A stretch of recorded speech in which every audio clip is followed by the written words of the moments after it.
अस्सलामु अलैकुम वरहमतुल्लाहि वबरकातुहू। मैं हूँ डॉक्टर वसीम अहमद ख़ान। मैं इस वक्त इस्लामाबाद में और इस्लामाबाद में मरग़ज़ार ज़ू में मौजूद हूँ। इस्लामाबाद कैपिटल टेरिटरी में जो वाहिद एक ज़ू है, ज़ूलॉजिकल गार्डन है।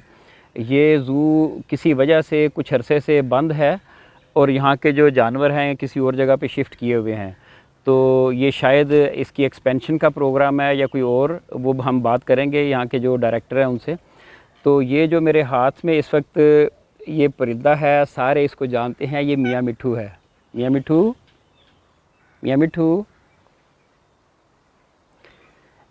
ये मिट्ठू जिसको अलेक्जेंड्रियन पैराकीट भी कहते हैं और इसका जो ज़ूलॉजिकल नाम है स्टेक्युला यूपेट्रा। तलफ़्फ़ुज़ से शायद ठीक ना हो लेकिन इसका यही नाम है। तो इसका एक इशू है हमारे पूरे मुल्क में कि ये बड़ा हर दिल अज़ीज़ पेट है। पूरी कौम जो है, तमाम बच्चे बड़े, वो बड़े इसके दिलदादा हैं, इसको पालना चाहते हैं, इसको रखना चाहते हैं। तो इसकी वजह से ये इसकी जो पॉपुलेशन है वाइल्ड में वो बहुत मुतासर हुई है और तकरीबन एक्सटिंक्शन के करीब है। ये चंद एक मुकामात है जहाँ पे ये अब मौजूद है, बाकी हर जगह से ख़त्म हो गया। उसके ख़त्म होने के जो असबाब हैं वो भी मैं इंशाल्लाह डिस्कस करूँगा, लेकिन एक दो चीदा बातें कि जो पोचिंग है, जो हमारे जो पेट लवर्स हैं या तोते पालने वाले या इसके शौकीन हैं, उनकी डिमांड पूरी करने के लिए जो पोचर्स हैं वो जंगलों से, इनके घोंसलों से इनके अंडे और बच्चे निकाल लेते हैं, जिसकी वजह से इसकी पॉपुलेशन बहुत कम हो गई है। इस मिट्ठू के बारे में तफसील से इंशाल्लाह डिस्कस करेंगे, बात करेंगे इसके सारे पहलू और क्या क्या इसके फ़ायद हैं, क्या क्या इसको थ्रेट्स हैं और इसका ये बिज़नेस कैसा चल रहा है और पोचर्स का क्या हाल है और इसका हैबिटेट का क्या हाल है और जो वाइल्ड लाइफ डिपार्टमेंट्स हैं वो इसकी कंजर्वेशन के लिए, इसकी दोबारा से इसकी पॉपुलेशन बढ़ाने के लिए क्या इक़दामात कर रही हैं सूबाई महकमे और ये ख़ास तौर पे Islamabad wild life management board या इस्लामाबाद में जो वाइल्ड लाइफ का इदारा है। मेरे साथ इस मिट्ठू के अलावा ये हमारे डायरेक्टर साहब हैं, सखावत अली, डिप्टी डायरेक्टर हैं इस ज़ू के और Islamabad wild life management board के, बल्कि Islamabad wild life management board में ये डिप्टी डायरेक्टर हैं। और इस्लामाबाद में जो वाइल्ड लाइफ है उसकी तहफ़्फ़ुज़, उसकी मैनेजमेंट इनके ज़िम्मे है और बिलखुसूस जो यहाँ पे इनका वाइल्ड लाइफ रेस्क्यू सेंटर चलाया जा रहा है उसके इंचार्ज हैं। तो जितने भी इस तरह के इश्यूज़ आते हैं, कोई बंदर आ गया, कोई सांप आ गया या जो भी इस तरह के इश्यूज़ हों वाइल्ड लाइफ के, उसको ये एड्रेस करते हैं। तो मेरे लिए तो ये सखावत साहब भी मियाँ मिट्ठू हैं क्योंकि मेरे बड़े होनहार ये शागिर्द हैं, स्टूडेंट हैं। तो मैं इस वक्त दो मिट्ठुओं के दरमियान में बैठा हूँ, कितना खुश नसीब हूँ। इसका नाम है अलेक्जेंड्रियन पैराकीट। तो ये जो मेरी इन्फॉर्मेशन है कि सिकंदर आज़म अलेक्जेंडर द ग्रेट, उससे इसकी कोई मुनासबत है। तो ये हमारे देखने वालों को ज़रा बताइएगा इसका नाम रखने की वजह क्या है अलेक्जेंड्राइन पैराकीट। बेसिकली जब सिकंदर आज़म जब यहाँ पे आए थे तो इस एरिया रीजन से उसको ये तोता पेश किया गया और उसको वो बड़ा पसंद आया। वो अपने साथ जब दोबारा वापस गया तो इसको साथ कुछ पेयर साथ लेके गया था और अभी भी पूरी दुनिया के अंदर इस पैराकीट्स की मुख्तलिफ म्यूटेशन जो है वो बनाई जा रही हैं और इसका नाम रखने का उसी की मुनासबत से इसका नाम जो है अलेक्जेंड्रियन पैराकीट रखा गया। और अभी पंजाबी में कुछ लोग इसे रात तोता कहते हैं, कुछ लोग इसे पहाड़ी तोता भी कहते हैं, मुख्तलिफ टर्म जो हैं इसकी होती हैं। तो इसके आम जो हमारा काठा तोता होता है या रोज़ रिंग तोता है उससे थोड़ा सा बड़े साइज़ में ये होता है और इसके जो विंग्स हैं उनके ऊपर रेड कलर के स्पॉट्स होते हैं। अच्छा सखावत साहब, ये देखें, अब ये तोता अपने परों के साथ खेल रहा है, इसको टेक्निकल टर्म में प्रूनिंग बोलते हैं। प्रीनिंग कर रहा है, यानी कि इसके जो शाफ्ट हैं या फैदर हैं उनको अलाइन करते हैं, ये ज़रा बताइएगा। उनको अलाइन करते हैं और साथ में बेसिकली इनके दुम से ऊपर एक छोटा सा प्रीन ऑयल है, जैसे हम अपने बालों को तेल वगैरह लगाते हैं तो सेम इसी तरह ये वहाँ प्रीन ग्लैंड होता है यहाँ पे, ग्लैंड से यहाँ पे हाँ प्रीन ऑयल पूरी बॉडी के ऊपर वो करते हैं। अगर वाटर जो है कंटेंट, अगर बारिश वगैरह आती है तो उसमें वो इनके पर जो हैं वो भीगते नहीं हैं, ये बारिश में भी फिर फ्लाई कर हाँ, सकते हैं। एक चिकनी सी लेयर अपने परों के ऊपर ये लगा देते हैं, उस ग्लैंड से निकाल के ये फिर पानी में भीगते नहीं है और उड़ने के काबिल है। अगर ये उसके ऊपर ये सिक्रीशन ना लगी हो या वैक्स की तरह की या इस तरह की ऑयल, तो बारिश इनके ऊपर पड़े तो इनके पार इकट्ठे हो जाएं, ये उड़ने के काबिल ना रहें। तो आपने देखा होगा कि जो किंग फिशर है वो दरिया या झील या वाटर बॉडी के ऊपर, दरख्त के ऊपर बैठा रहता है, जहाँ पे नीचे मछली का इंतज़ार करता है। जब वो मछली को स्पॉट करता है तो डाइव करता है और पानी के अंदर चला जाता है और मछली को पकड़ के आके आराम से उड़ के चला जाता है। तो ये प्रीनिंग एक फिनोमेना है। अच्छा सखावत साहब, ये बताएं कि ये हम आते हैं इसकी तरफ, मिट्ठू की तरफ, कि इसमें नर और मादा की एक फ़िज़िकल, वैसे तो एक टर्म बोली जाती है सेक्सुअल डाइमॉर्फिज्म, यानी कि नर और मादा के दोनों कलर अलग अलग होते हैं। कुछ पौधे, कुछ परिंदे ऐसे होते हैं जिनमें सेक्सुअल डाइमॉर्फिज्म नहीं होती, यानी कि नर और मादा में शिनाख्त करना बड़ा मुश्किल होता है, एक ही जैसे होते हैं बज़ाहिर दिखने में। तो इसकी शिनाख्त क्या है नर और मादा की? सर, जो डाइमॉर्फिज्म का आपने बताया, नो डाउट कि इसमें ये है कि मेल और फीमेल में क्लियर डिफरेंस होता है रिंग का। मेल के जो है नेक रीजन में एक कंप्लीट रिंग होगा ब्लैक और रेड कलर का, और जो कि फीमेल के अगर आप देखेंगे फीमेल के अंदर वो शामिल नहीं है, मतलब कि वो रिंग नहीं होता। अच्छा, ये देखें, ये इस रिंग की बात हो रही है। और उर्फ़ आम में अगर आपने बताया कि जैसे अगर हम कबूतर को देखते हैं, कबूतर इसका ज़रा सखावत एक सेकंड, ये देखिए ज़रा करीब से अगर आप दिखाएं तो ये इसकी गर्दन में ये रिंग है, ये नीचे ब्लैक है, ये ब्लैक है और उसके साथ ये सुर्ख रंग का भी है, ये एक रिंग बना हुआ है। सखावत साहब का कहना है कि नर में ये रिंग होता है और मादा में रिंग नहीं होता। अच्छा सखावत साहब, ये बताएं कि इनकी कंजर्वेशन के लिए आप इस्लामाबाद कैपिटल टेरिटरी में आपके पास जो एक नेशनल पार्क है, मारगला हिल्स नेशनल पार्क, तो क्या ये नेशनल पार्क में वाइल्ड में अब एग्जिस्ट करता है या ख़त्म हो चुका है यहाँ से? अभी जो इसकी डिस्ट्रीब्यूशन है, अगर हम लिटरेचर भी पढ़ते हैं, प्रोफेसर Z.B. मिर्ज़ा साहब की बुक को भी देखते हैं, तो उन्होंने भी बताया था कि जो हमारी प्लेन्स हैं और मरी की जो फुट हिल्स हैं वहाँ पे ये पाया जाता है। और मारगला हिल्स में भी पहले रिपोर्टेड था, कुछ फोटोग्राफर्स ने फ़ोटोग्राफ भी इसे किया है, लेकिन अभी रिसेंटली हमने जो पूरा इस्लामाबाद के एरियाज़ का सर्वे किया था, एक सिंगल अलेक्जेंड्रियन पैराकीट रिकॉर्ड नहीं हुआ।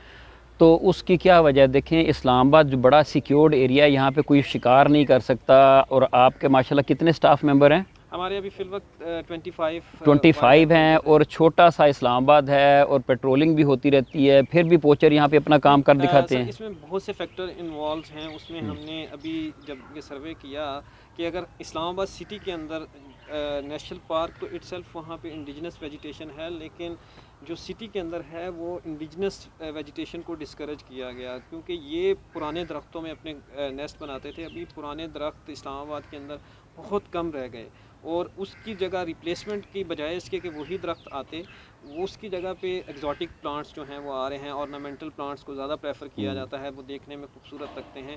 तो बर्ड्स की एसोसिएशन ख़ास तौर पे दरख्तों के साथ होती है। अगर उन दरख्तों को हम ख़त्म करेंगे तो इनकी तादाद भी आहिस्ता आहिस्ता ख़त्म हो जाती है। अच्छा, आपके कहने का मतलब ये है कि जब इस्लामाबाद इस्टेब्लिश हुआ था तो जितने पुराने दरख्त थे, बड़े बड़े दरख्त थे, बहुत सारे दरख्त काटे गए थे।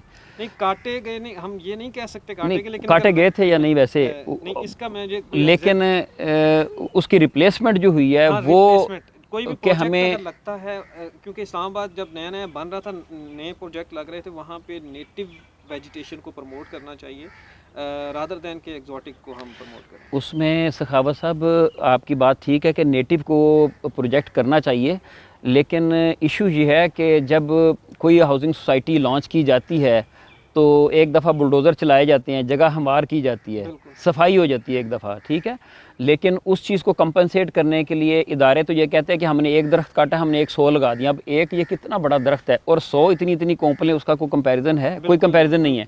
दूसरी बात ये है कि जब यहाँ पे उस दौर में वेजिटेशन का सफाया हुआ था तो उसको फौरी तौर पे हमें टाइम का कंसर्न था कि हम जितनी जल्दी उसको ग्रीनरी ला सकें।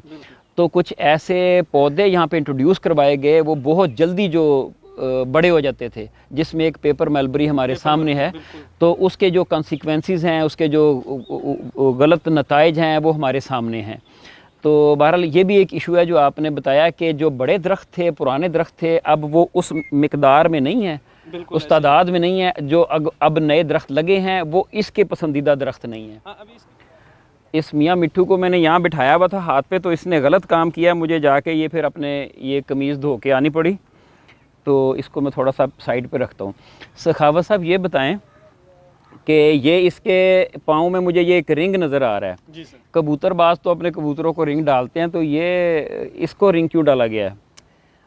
Basically Islamabad wild life management board ने ये इनिशिएटिव लिया पैराकीट की रजिस्ट्रेशन का with collaboration Psittacula breeding association of Pakistan और हिमालयन वाइल्ड लाइफ फाउंडेशन के साथ मिल के कि एक ज़रूरत पेश आई कि इस तोते की वाइल्ड में पॉपुलेशन जो है वो कम हो रही है, और इसको देखते हुए उनका एक इनिशिएटिव हमारे साथ उन्होंने शेयर किया। फिर हमने इस्लामाबाद में इस प्रोजेक्ट को पायलट प्रोजेक्ट के तौर पे लिया और इसको इम्प्लीमेंट किया कि इस्लामाबाद के अंदर जिसने घर में तोते रखे हुए हैं, क्योंकि प्रॉब्लम ये आता था, बहुत से बर्ड फैंसियर कहते थे कि ये ब्रीड तो हमारे घर की है, हमने घर में इसके बच्चे निकाले थे, कोई भी वाइल्ड कॉट नहीं है, तो उसकी रजिस्ट्रेशन का प्रोसेस जो है वो स्टार्ट किया। ये दिसंबर 2023 में हमने स्टार्ट किया था, जिस हवाले से हमने कुछ 4-5 अवेयरनेस सेशन रखे कि लोगों को अवेयर किया जाए, पब्लिक आए, देखे कि इसकी इम्पोर्टेंस नेचर के अंदर क्या है। उसके साथ साथ जो हमारे पोचर हजरात हैं जो वाइल्ड से तोतों को पकड़ के लेके आते और मार्केट में सेल करते थे, उनको भी रोकना सबसे बड़ा मकसद था। तो उस हवाले से तीनों ऑर्गेनाइजेशन ने आपस में मिल के saving the parakeet in wild के नाम से एक इनिशिएटिव स्टार्ट किया, और अभी तक तकरीबन हम 166 इंडिविजुअल्स और 48 ब्रीडर्स को हम रजिस्टर्ड कर चुके हैं, जिसके साथ तकरीबन मोर देन 2000 पैराकीट्स जो हैं वो रजिस्टर्ड हुए हैं। 2000 जी, 2000 के करीब तोते जो हैं वो इस्लामाबाद के अंदर अंडर कैप्टिविटी हैं। अब हमें ये अंदाज़ा हो गया है कि ये लोग हैं, इन लोगों के पास कैप्टिविटी में ये पैराकीट्स हैं। अगर किसी को कोई उसके मियाँ मिट्ठू का बच्चा चाहिए, तो बजाय इसके कि वो जाके किसी पोचर से ख़रीदे या मार्केट से अनरजिस्टर्ड पैरट्स का बच्चे उठाएं, वो इन रजिस्टर्ड ब्रीडर से जाएगा, उसके ऊपर क्लोज रिंग लगा होगा, जो कि रिंग उसके पाँव से वो निकल नहीं पाएगा, तो वो फिर उसको आगे आप लेके चलेंगे तो वाइल्ड से जो बच्चे हैं वो वाइल्ड के अंदर रहेंगे, और तोते जो हैं दोबारा हमें जंगलों में नज़र आएंगे। अच्छा सखावत साहब, आपने बताया कि ये रिंग जो हैं जो इनके नए बच्चे आएंगे उनको भी रिंग किया जाएगा। क्लोज रिंग जो है हमारी सिटीकुला ब्रीडिंग एसोसिएशन है, हाँ, वो बाकायदा तौर पे चिक्स का कार्ड, यानी कि जो इसके फ्लेजिंग आएंगे, नेस्लिंग आएंगे, उनका कार्ड और उसके साथ क्लोज रिंग 15 दिन के अंदर अंदर उसको डालना होता है। उसके बाद वो रिंग अगर आपने डाल दिया है तो 15 दिन के बाद वो उससे निकलेगा नहीं। तो इसका मतलब ये है कि अगर जो बंदा रजिस्टर्ड नहीं है और उसने रिंग नहीं पहनाया हुआ उसके बच्चे को या नेस्लिंग को, तो वो अगर आप ख़रीदेंगे तो वो एज्यूम करेंगे कि वो इलीगल है या पोच नेस्लिंग है जो वाइल्ड से कैप्चर किया गया है। अच्छा, मुझे एक बात बताएं कि एक फ़िल्म थी लाइसेंस टू किल। हमारे यहाँ बदकिस्मती से ये होता है, मैं इस्लामाबाद की बात नहीं कर रहा, बाकी भी सूबाई महकमे हैं हमारे वाइल्ड लाइफ कंजर्वेशन के, वो वाइल्ड लाइफ ब्रीडिंग फार्म के लाइसेंस देते हैं, बर्ड ब्रीडिंग फार्म के लाइसेंस देते हैं, एक प्रोविज़न है, उसकी रिक्वायरमेंट्स होती हैं, वो पूरी करते हैं, उनको लाइसेंस मिल जाता है। लेकिन देखने में ये आया कि एक पार्टी ने एक लाइसेंस लिया वाइल्ड लाइफ ब्रीडिंग का, तो उस लाइसेंस के कवर के अंदर वो वाइल्ड से पकड़ पकड़ के जानवर बेच रहे होते हैं, तो उसमें बेबस होता है महकमा के। तो आप ये जो इसकी रिंगिंग कर रहे हैं, आप अभी कह रहे हैं कि जो न्यू चिक्स आएंगे उनको फौरी तौर पे रिंगिंग की जाएगी, तो इस चीज़ की क्या गारंटी है, क्या श्योरिटी है, क्या उसको हम कैसे पता चलेगा कि एक बंदे ने ये तोता रजिस्टर करवाया है तो उसके घोंसले में 2 बच्चे या 3 बच्चे आए हैं, या वो जंगल से पकड़ के ला के रिंग करके इसके रजिस्ट्रेशन के शेल्टर के अंदर, कवर के अंदर वो जंगली बच्चे ला के रजिस्टर करवाता जाए, बेचता चला जाएगा? बिल्कुल, ये क्वेश्चन जब हमारी इसी हवाले से मीटिंग्स चल रही थी, ये क्वेश्चन आया था कि लोग वाइल्ड से पकड़ के लेके आएंगे, जी हाँ हमने तो ये कैप्टिविटी में ब्रीड करवाया। इस तरह की चीज़ों को टैकल करने के लिए हमने बेसिकली जो कैटेगरी भी रखी थी, उसके अंदर अगर आप देखेंगे तो जो ब्रीडर्स की कैटेगरी है उसमें इंस्पेक्शन फ़ीस भी रखी गई है। जो इंस्पेक्शन की फ़ीस है उस फ़ीस के अंदर हमारी जो कमेटी है, इंस्पेक्शन कमेटी, उसमें 3 अफसरान मौजूद हैं, हमारी प्रोटेक्शन टीम के लोग मौजूद हैं। वो जाके गाहे बगाहे विदाउट कि आपको इंटीमेट करेंगे, अभी हम आपके पैरट्स को इंस्पेक्शन करने आए हैं, वो देखेंगे और इस चीज़ को वेरीफाई करेंगे कि आया ये जो नेस्टिंग आए हैं इसी तोते के हैं कि नहीं। उससे वाज़ह हो जाता है कि पहला प्रोसेस में एग्स उसने लिए, एग्स के बाद उसके नेस्टिंग निकले और यही पेयर जो है उनको फीड करवा रहा है, वो इंडिकेशन होता है कि इसी पैरट ने बच्चे जो हैं वो दिए हैं। अदरवाइज़ अगर आप नेस्टिंग लेके आए विदाउट किसी रजिस्टर्ड पेयर के, हाँ रजिस्टर्ड पेयर के, तो वो फिर उसको अलग से किया जाता है। और अगर इस तरह का केस कोई अगर पकड़ा भी जाता है तो उसको फ़ाइन जुर्माना किया जाता है और विद डबल फीस जिसे कहते हैं वो उसको जुर्माना होता है। मतलब ये कि अगर किसी ने एक पेयर रजिस्टर करवाया है जी जी, तो वो 3 या 5 से ज़्यादा बच्चे रजिस्टर नहीं करवा सकता। नहीं, अगर फॉर एग्जांपल इसके मैक्सिमम एक ब्रीडिंग सीजन में कितने बच्चे आते हैं? इसमें बेसिकली कुछ 2 क्लच भी देते हैं और कुछ सिंगल क्लच भी होते हैं। तो मैक्सिमम एक पेयर जो है बहुत भी ज़्यादा हो तो 5 से 6 बच्चे जो हैं वो एक सीज़न में मैक्सिमम। तो मतलब ये है कि एक जो रजिस्टर्ड है पेयर, उससे आप मैक्सिमम 6 बच्चों को आगे रजिस्टर कर सकते हैं। अगर एक बंदा आ रहा है कि बार बार लेके आ रहा है आपके पास को एक लाइसेंस, एक उसने पेयर रजिस्टर करवाया, 10 बच्चे आकर रजिस्टर करवा गया। नहीं, इसमें बेसिकली होता ये है कि हमारी 2 कैटेगरी हैं, एक ब्रीडर कैटेगरी है और एक इंडिविजुअल कैटेगरी जिसमें पेट लवर्स आ जाते हैं कि घर में अपने शौकिया 1 या 2 पीस रखे हुए हैं। तो उस कैटेगरी के अंदर तकरीबन बर्ड लवर या फैंसियर आते हैं, उनको भी रजिस्टर्ड किया जाता है। वो ठीक है। उसमें सर 2 कैटेगरीज में, पहली कैटेगरीज में वो ब्रीडर कैटेगरी में वो नहीं कंसीडर होते और मोस्टली जिसने घर में अगर रखा हुआ है तो वो उसको हैंड टेम है तो वो पहली बात है वो ब्रीड के काबिल नहीं होते। उनको ब्रीडिंग के लिए ब्रीडिंग का माहौल और उस तरह की फैसिलिटीज़ जो है वो देनी पड़ती हैं। तो उसके लिए 1 से लेके 5 परिंदे जो हैं वो हम इंडिविजुअल कैटेगरी में लेके आते हैं और उसकी जो फ़ीस हमने रखी है वो 2000 फ़ीस थी, जो कि अभी डबल करके 4000 फ़ीस जो है वो अब पे करनी पड़ रही है अगर रजिस्टर्ड अभी तक बर्ड नहीं करवा सका। अच्छा, उसके बाद ब्रीडर्स आ जाते हैं सर। ब्रीडर्स में मुख्तलिफ कैटेगरी आती हैं, अप टू 10 बर्ड्स हैं, अप टू 40 बर्ड्स हैं, 100 बर्ड्स हैं, 100 बर्ड्स अबव 100 बर्ड्स हैं। तो उसकी भी मुख्तलिफ जो है वो फ़ीस, अगर आपके पास 10 बर्ड हैं तो 10,000, 40 बर्ड्स हैं 30,000, अगर 100 बर्ड्स हैं तो आपको 50,000 पे करना पड़ेगा और 100 बर्ड्स से ज़्यादा हैं तो फिर आपको 1 लाख के करीब फ़ीस जमा करवानी पड़ती है। इसके साथ इसकी रजिस्ट्रेशन और इंस्पेक्शन फ़ीस अलग है।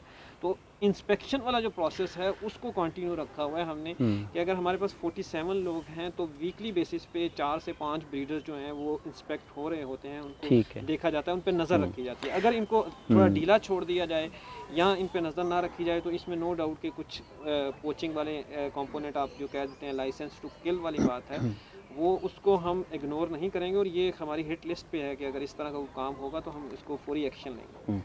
अच्छा, अगर कोई जिनके पास तोते हैं वो रजिस्टर करवाना चाहें, ये फैसिलिटी आपकी सिर्फ इस्लामाबाद के लिए कि पिंडी भी उसमें शामिल है? ये फैसिलिटी हमें अभी जब हमने सोशल मीडिया पे पोस्ट भी की थी तो हमें पूरे पाकिस्तान से, कराची से, लाहौर से, मुल्तान से भी कॉल्स आती हैं, हम रजिस्टर करवाना चाहते हैं क्योंकि हम सिर्फ़ और सिर्फ इस्लामाबाद की हदूद तक काम कर रहे हैं। तो सिर्फ़ और सिर्फ इस्लामाबाद के लिए है और इसके लिए इस्लामाबाद का शहरी होना जो है वो ज़रूरी है। आपके पास शनाख्ती कार्ड पे इस्लामाबाद का एड्रेस हो तो फिर आपको हम आपके बर्ड जो है वो रजिस्टर कर सकेंगे। मतलब अगर कोई लीगल तरीके से रखना चाहे तो उसके लिए ये कंडीशन है कि वो पहले इस्लामाबाद में आके रिहाइश इख्तियार करे? नहीं कुछ सबूत दे कि मैं इस्लामाबाद का रिहायशी हूँ? नहीं, ये ठीक है, लेकिन बात यह कि ये एक बड़ा अच्छा इनिशिएटिव है Islamabad wild life management board की तरफ से कि चलें, शुरू तो किया, आगाज़ तो हुआ, तो जो बाकी सूबे हैं, सूबाई महकमे हैं वाइल्ड लाइफ के, उनको भी चाहिए कि इस तरफ आएँ। और ये लोगों की मजबूरी है, आप इसमें लोगों को रोक नहीं सकते। लोगों ने इस तरह के पेट्स रखने ही रखने हैं, तो क्यों ना उनको कानून के दायरे में ले आया जाए, लाइसेंस दे के उनको मेन स्ट्रीम में लाया जाए कि बजाय इसके कि वो रखें आप लाइसेंस ना दें। ये मैं जो सूबाई महकमे हैं उनसे उनको मुखातब करके कह रहा हूँ, उनके जो मैनेजमेंट है, कि अगर आप लाइसेंस जारी करेंगे, एक ऐसा तरीक़ाकार वज़ा करेंगे कि लोग इसको रखें और लीगलाइज तरीके से रखें। अगर आप नहीं करेंगे, लोगों ने तो रखने ही रखने हैं, तो उसमें बात यह है कि जो रखने वाला है वो भी गिल्टी फील करेगा कि मैं चोरी कर रहा हूँ या मैं गलत काम कर रहा हूँ, लेकिन मजबूर है, बच्चों के हाथों मजबूर है कि उसने। सर अभी सैकड़ों क्या हज़ारों की तादाद में पंजाब में, सिंध में, हर जगह पे ये लोग ब्रीड करवा रहे हैं। और हत्ता कि प्रोटेक्टेड स्पीशीज़ है, लेकिन अगर प्रोटेक्टेड स्पीशीज़ है तो फिर कैप्टिविटी में लोगों के पास अभी भी है तो क्यों है, क्वेश्चन मार्क आता है। तो उसी प्रोसेस को अगर आपने जो बिल्कुल बात की है मैं उसको भी एंडोर्स करूँगा कि हमने इस्लामाबाद में ये स्टार्ट किया। अगर साथ ही साथ हमें बहुत सी कंप्लेंट आती हैं, हमें सिटीकुला ब्रीडिंग एसोसिएशन वालों की कंप्लेन आई है कि बहुत से लोग कह रहे हैं कि हम पंजाब की तरफ अगर वो रिंग वाला बच्चा अगर हम आप देंगे तो वो नहीं ख़रीदते, कि वो कहते हैं जी ये इलीगल बच्चा है। तो ये थोड़ी सी कॉन्फ्लिक्ट जो है सूबों का इस हवाले से, रजिस्ट्रेशन के हवाले से, तो अगर ये पॉलिसी ओवरऑल पूरे पाकिस्तान में इम्प्लीमेंट हो जाए तो नो डाउट के आने वाले चंद सालों में ये तोता हमें जंगलों में नज़र आएगा। अच्छा, एक और बात सखावत साहब, आप फेडरल कैपिटल में बैठे हुए हैं, तो इस तरह नहीं हो सकता कि जो बर्ड आपके पास रजिस्टर्ड हो वो पूरे पाकिस्तान में वो वैलिड हो रजिस्ट्रेशन, कि आपका रिंग देख के, आपका सर्टिफिकेट दे के पंजाब हो या सिंध हो या केपी के wild life, Balochistan wild life department या जीबी या एजे के, तो वो इसको ऑन करें कि भाई ये रजिस्टर्ड है। आम तौर पे होता ये है कि एक परिंदा, सपोज़ ये ब्लैक फ्रैंकुलिन है, काला तीतर है, वो सिंध अलाउ करता है, सिंध उसको लाइसेंस देता है, पंजाब उसको अलाउ नहीं करता, पंजाब में बैन है अभी उसका लाइसेंस लेना। तो ये कुछ इस तरह के इश्यूज़ आते हैं कि पंजाब वाले उस लाइसेंस को नहीं फिर इंडोर्स करते या ऑन करते। ये कोई इस तरह का कोई वे आउट हो कि या तो इसका कराची वाले आपके पास रजिस्टर करवा लें, उसमें सिर्फ इशू तो ये है कि आपकी मॉनिटरिंग प्रॉपर नहीं हो पाएगी, कोई इसका कोई तरीकाकार है? इसमें बेसिकली होता यह है, हमारे पास भी बहुत सारे लोगों की ये कंप्लेन आती है कि हम इस्लामाबाद में अब रह रहे हैं, हमने अगर कराची मूव करना है या पंजाब मूव करना है तो सिंपल यही रजिस्ट्रेशन सर्टिफिकेट विद रिंग आप लोकल जो वाइल्ड लाइफ डिपार्टमेंट है, पंजाब है, सिंध है, बलूचिस्तान है या केपी है, उनके पास आप ले जाएं और बताएं कि ये कैप्टिव बर्ड था और मैंने फ़लाँ रजिस्टर्ड करवाया, अब मैंने अपनी रेजिडेंट इस्लामाबाद से शिफ्ट कर ली है। तो वो उस हवाले से वो नो डाउट कि इसको एक एनओसी जारी जो हैं वो करेंगे कि ये एक बर्ड रजिस्टर्ड था, और वो अकॉर्डिंग टू देयर रूल्स, उनके जो रूल्स हैं उनके मुताबिक करेंगे। और दूसरी बात कि 18वीं तरमीम के बाद सूबे खुद मुख्तार हैं, वो अपनी पॉलिसी खुद बनाते हैं। तो हम अगर कहें कि एज अ कैपिटल में हम बैठे हैं, हम किसी को डिक्टेट तो नहीं कर सकते। नो डाउट कि हम अगर कोई बेहतरी के हो रही है, अगर इन वाइल्ड बर्ड्स की के लिए कोई बेहतर इकदाम किया जा रहा है तो उसको इम्प्लीमेंट करवाना चाहिए। अच्छा सखावत साहब, अगर कोई रजिस्टर करवाना चाहते हैं तो रजिस्ट्रेशन आपने अभी बात की थी कि रजिस्ट्रेशन का प्रोसीजर क्या है, कोई ईजीएस्ट है या कोई बड़ा कॉम्प्लिकेटेड प्रोसीजर है? एक बंदा है वो रजिस्टर करवाना चाहते हैं, उसको किस तरह आगे प्रोसीड करना चाहिए? बेसिकली रजिस्ट्रेशन का प्रोसीजर मैंने पहले भी बताया है कि हमने एक कॉम्प्लिकेटेड चीज़ें नहीं रखी कि रजिस्ट्रेशन करवाने के लिए आप 4-5 चीज़ें लगाएं। एक सिंपल फॉर्म है, बहुत से लोगों के साथ व्हाट्सएप पे भी शेयर है, ऑनलाइन भी अवेलेबल है। ये फॉर्म है, सोशल मीडिया पे भी हमने शेयर किए हुए थे। ये रजिस्ट्रेशन फॉर्म है और ये ऑनलाइन अवेलेबल है। किस वेबसाइट पे अवेलेबल है? हमारी अपनी वेबसाइट पे भी है, सोशल मीडिया के पेज पे भी है। जो नंबर हमने दिए, आपकी वेबसाइट क्या है? IWMB.gov.pk। IWMB stand for Islamabad wild life management board .gov.pk। तो उस वेबसाइट पे भी ये फार्म मौजूद है, आप वहाँ से डाउनलोड करें, प्रिंट करें और इसको फिलअप करें और मरगज़ार ज़ू में तशरीफ़ ले आएँ। यहाँ पर इस्लामाबाद ज़ू के अंदर आप ले आएँ, और ये सिर्फ और सिर्फ इस्लामाबाद के जो शहरी हैं उनके लिए है। तो इसकी लोग ख़ास तौर पे पंजाब, और ये डिस्क्रिमिनेशन कहते हैं जी पंजाब में क्यों नहीं हो रही, तो नो डाउट पंजाब उस हवाले से अपनी पॉलिसी और सिंध उस अपनी पॉलिसी के मुताबिक, अपने रूल्स के मुताबिक वो हैं वो काम करेंगे। मतलब हमारे मुल्क में जितने सूबाई महकमे हैं उनमें से फ़िलहाल जो Islamabad wild life management board है ये बाजी ले गया, इसने इनिशिएटिव लिया है, क्योंकि ये बड़े अरसे से बड़ी देरीना लोगों की ख्वाहिश थी कि इसका हमें एनओसी या लाइसेंस दिया जाए, हम पालें। जितने भी लोगों ने घरों में रखे हुए हैं सब इलीगल हैं। और बिल्कुल ऐसे ही था, और रखे हुए हैं। अब बहुत सा क्वेश्चन ये आता है जी आपने एक इलीगल चीज़ को लीगल कर दिया। इशू ये है कि हमने वाइल्ड के पैरट्स को जो है वो बचाना है। उनको बचाने के लिए हमने ये प्रोसेस ये स्टार्ट किया है कि जिसने कैप्टिव ब्रीड में रखा हुआ है वो अपने पास उस ब्लड लाइन को अपने पास सेव रखेगा, और जो वाइल्ड में है वो पॉपुलेशन इंटैक्ट रहेगी। बजाय इसके कि वाइल्ड से पकड़ पकड़ के और उसको सेल परचेज चलती रहे, तो वो भी सरासर गलत है। हाँ, मतलब ये कि ये जो Islamabad wild life management board का एक इनिशिएटिव है कि जो रात होते हैं अलेक्जेंड्रियन पैराकीट्स हैं, इनको रजिस्टर किया जाए। खा किसी ने वाइल्ड से पकड़ा है या किसी ने रजिस्टर्ड ब्रीडिंग फार्म से लिया है, किसी दुकान से लिया है, कोई भी सूरत हो, एक दफ़ा वो आके उसका सबूत दे के तो रजिस्टर कर ले। इस वाले तो से सर आपकी बात काट रहा हूँ। अभी फ़िल वक्त सिचुएशन ये है कि अगर कोई बंदा अगर अभी लेके आता है, हम ये कहें कि ये साल कंटिन्यू नहीं रहेगा। ये 31 मार्च 2024 तक हमने एक डेडलाइन दी हुई थी कि आप अपने बर्ड्स को जो है वो ला सकते हैं। पहले हमने उसको डेडलाइन को 28 फरवरी तक रखा, उसके बाद फिर हमने एक मंथ का और एक्सटेंड किया कि लोग ले आएँ। अब जो बंदा अगर नहीं लेके आ रहा तो उसका कंसीडर यही किया जाता है कि वो उसका बर्ड वाइल्ड कॉट है और वो इलीगल कंसीडर होगा। उसके अगर वो पकड़ा जाता है, कॉन्फिस्केट होता है, तो फिर कानून के मुताबिक उसको जुर्माना भी होता है और उसका बर्ड भी जब्त हो जाता है।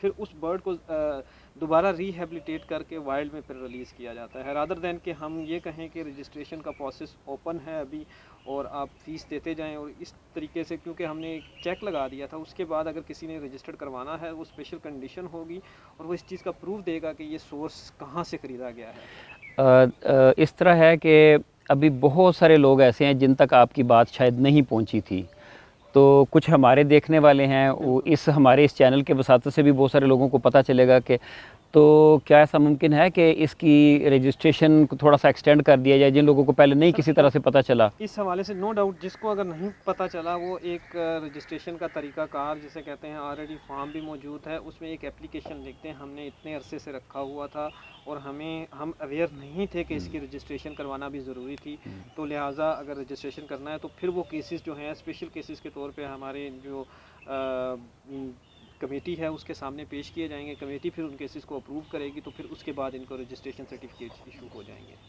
अच्छा सखावत साहब, ये तो आपने बता दिया कि फ़ार्म है, ये डाउनलोड करना है, फ़िलअप करना है, आपके पास लेके आना है, तो ये कितने दिन का प्रोसीजर होगा? एक दिन में हो जाता है, ऑन द स्पॉट हो जाता है, या इसको लंबी इसमें फॉर्मेलिटीज़ हैं? नहीं, बेसिकली पहले तो हमारे पास जो आ रहे थे, अभी भी हमारी कोशिश होती है कि जो भी केसेस हैं स्पेशल केसेस, उनको कमेटी से as early as possible approve करके विद इन 2 और 3 डेज़ के अंदर ही हम करवा दें तो वो बेहतर होता है।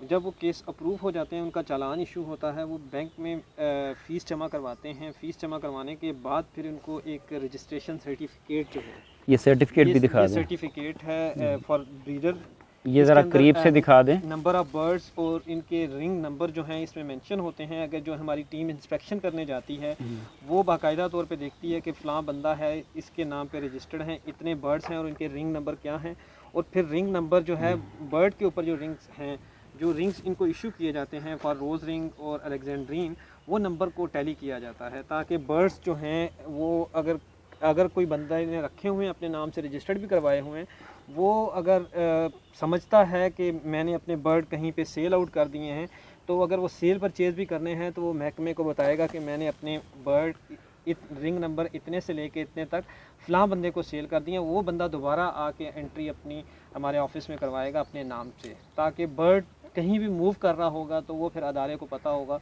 कि बर्ड फ़लाँ जगह पे जो है वो हाउस कर रहा है।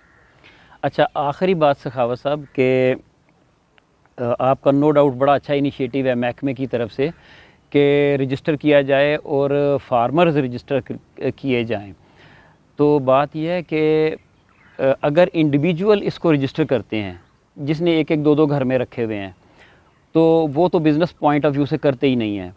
बिज़नेस पॉइंट ऑफ व्यू से करना है तो बड़े बड़े जो ब्रीडर हैं, जिन्होंने 10 हैं, 100 हैं, 200 हैं, इस तरह पेयर उन्होंने रखे हुए हैं, तो इस तरह के इतने कोई मेरा ख्याल रजिस्टर नहीं हुए जो बड़े फार्मरों इंडिविजुअल्स ने ज़्यादा रजिस्टर किए हैं ये। तो आप किस तरह समझते हैं कि ये मुमकिन है कि इन जो इंडिविजुअल्स ने रजिस्टर किए हैं, इनसे इतनी ब्रीड आए कि आप जंगलों में लोगों को, पोचर को जाने की ज़रूरत ना पड़े, या वो ये सेल हो जाएं, लोगों को वाफर मिक़दार में मिल जाएं, तादाद में मिल जाएं?